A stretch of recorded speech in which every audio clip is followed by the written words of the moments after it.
You're listening to Systemic Error Podcast. The failure was designed. Trump threatens to completely decimate Iran in late-night post, based on an article by Roxanne Cooper. The state is personal vendetta. Trump is not just ranting.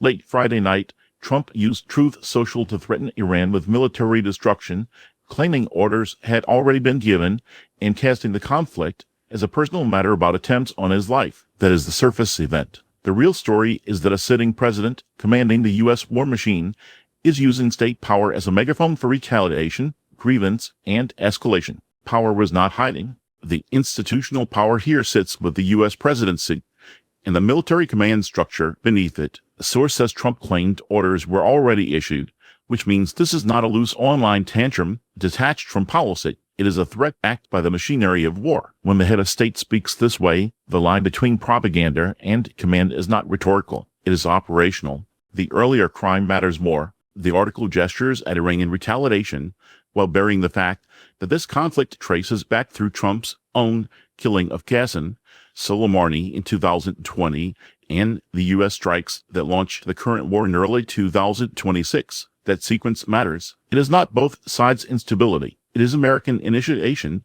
American escalation, and then American outrage when the damage returns. The sources framing risks, turning deliberate state violence into a cycle of vague hostility. Expediency killed children. The most damning detail is not Trump's posturing. It is the CNN reported strike that killed 168 children in an Iranian school after senior U.S. commanders allegedly ignored warnings that target data was badly outdated. If that account is accurate, this was not a tragic mistake in the abstract. It was an institutional decision to privilege expediency over intelligence and civilian life.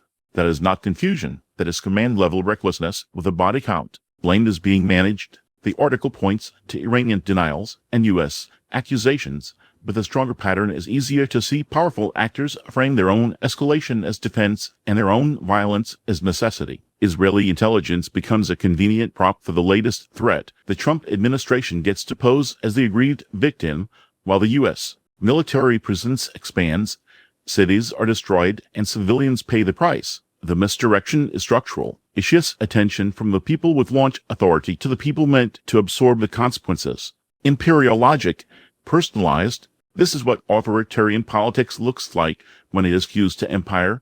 Personal grievance presented as national security, retaliatory war sold as prudence, civilian death reduced to collateral noise. Trump's rhetoric is obscene, but it is not an anomaly. It is a distilled expression of a state that treats violence as administration and accountability as an inconvenience.